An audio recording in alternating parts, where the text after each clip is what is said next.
So by high school, my role as the big person had pretty much been cemented.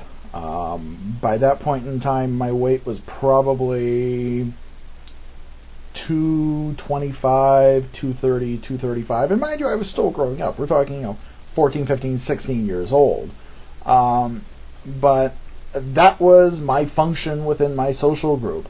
I was the token big person. I was there either to be the surrogate protector. I was there to be the safe friend for people to come and talk to. Fat people are just good to hold on to. I was kind of the person people came to when they needed to hug or they needed to talk to, because there was no way somebody was ever going to form a romantic or sexual attachment to the fat guy, or at least so I spent most of my adolescence thinking. Or the other thing I found is I was kind of included in certain groups as the resident glutton, the culinary jackass, if you will. Go out to McDonald's. Hey, Matt, you want to eat 10 cheeseburgers? Oh, sure, I can do that. And people would watch as I consumed and just consumed and consumed. It's like, oh my God, I can't believe he's actually doing it and he's not puking. So that was really where a lot of these things came from. I grew into that role. That was who I was. That was what I did. And it kind of made me feel needed. It made me feel useful. College, the same thing. It continued in college. Into my early years in graduate school, it continued. I can remember one of my colleagues, I ran into her via email, and her first reply to me was, "Oh yeah, I think I remember you. You were the guy who brought sushi to the first night of class." People have always tied me into food, always tied me into eating. And that continued on to the summer of 1997. In the summer of 97, I had been made aware of a condition called obstructive sleep apnea. And I just happened to have some medical insurance. I checked into a hospital, and at that point in time, I found out, I had severe obstructive sleep apnea. Essentially, I was clocking in at 80 episodes a minute. So about every 45 seconds, my breathing was blocked or hindered to one degree or another. I also found out in July of 1997 that my weight was 315 pounds. That was the first time in my adult life that I ever saw that number. Anything beginning with a 3. I kind of played it off. If you've got sleep apnea, they give you the CPAP. The CPAP is supposed to take care of it. And I can remember when I went in for my calibration session, the nurse said, okay, we're going to give you the CPAP, just whatever you do, don't put on any more weight. And that was the strategy. August of 97, things were going along, but in September of 97, there was an artist in the furry community, a gentleman by the name of Mark Wallace. And Mark was a big, big, big man. I remember, I didn't know him personally. I saw him in passing. I knew him and of him through mutual acquaintance, so I knew he was a big boy.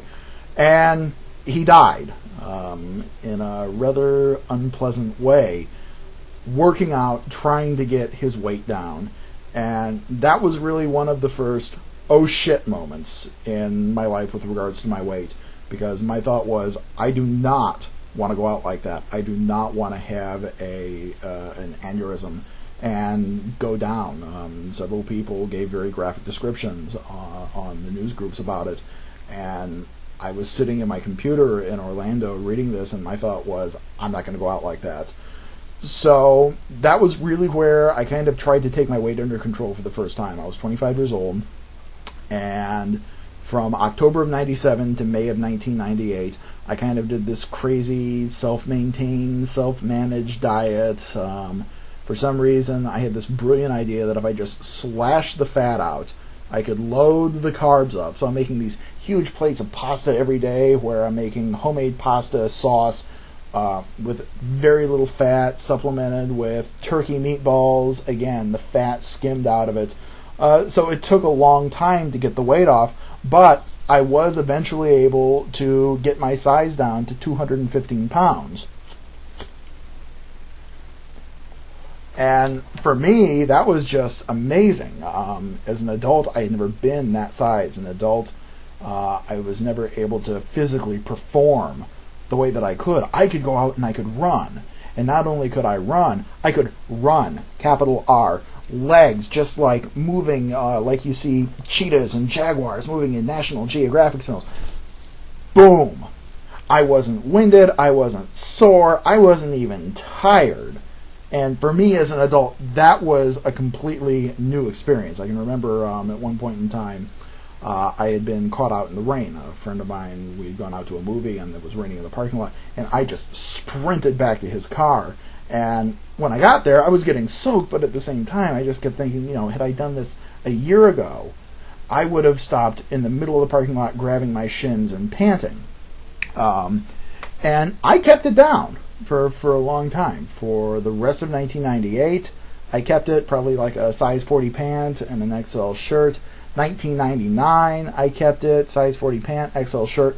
And then in late 99, my first real adult long-term relationship kind of came to a very abrupt and unsatisfactory end. There wasn't a lot of closure there.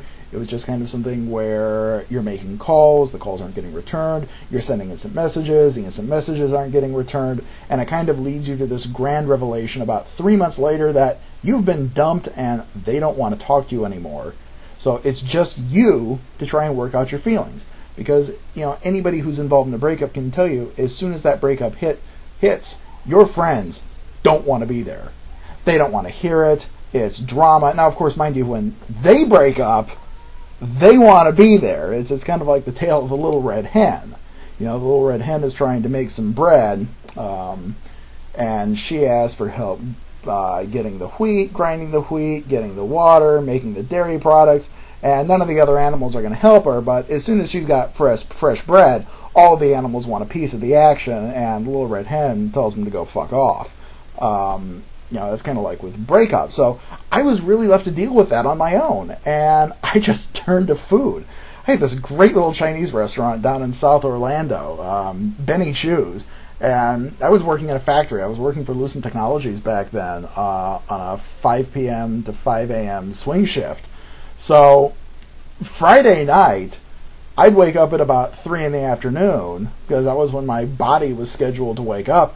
At about 5 or 6, I'd send out for about $40 worth of Chinese, and that would get me through the rest of the weekend, or at least until Sunday, when it was time to go back to work.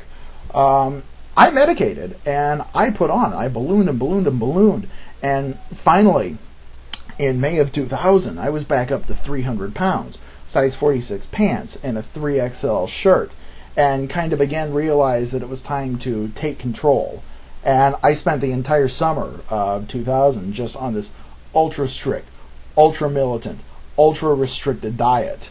And sometimes I even accidentally, unintentionally created awkward scenes because, my friends would go out somewhere to eat and I just couldn't go. Or I felt really bad, telling a waiter, you've got to make something special for me. That whole idea of self-esteem was kind of something new to me at the time. But by the end of 2000, I had gotten back down to about 225. I had a little bump there, 2000, 2001, and in May of 2001, I can remember I had to go see a doctor for something, and I came in at 215 pounds again. I was there, I was low, but the problem is, if you've ever been around gay men or if you've ever been around furries, you're talking about two nasty gossip communities. And what I found was that people were kind of starting to whisper, well, he used to be really, really big and he's lost a lot of weight. I wonder if he's HIV. And I had a lot of friends coming to me and said, well, hey, wait a minute, I hear you were sick. I hear you were HIV. It's like, WTF? What are you talking about? What the fuck? No, I'm not HIV positive. I've been going on a diet. So that kind of set me up. It started setting the stage for the next major collapse.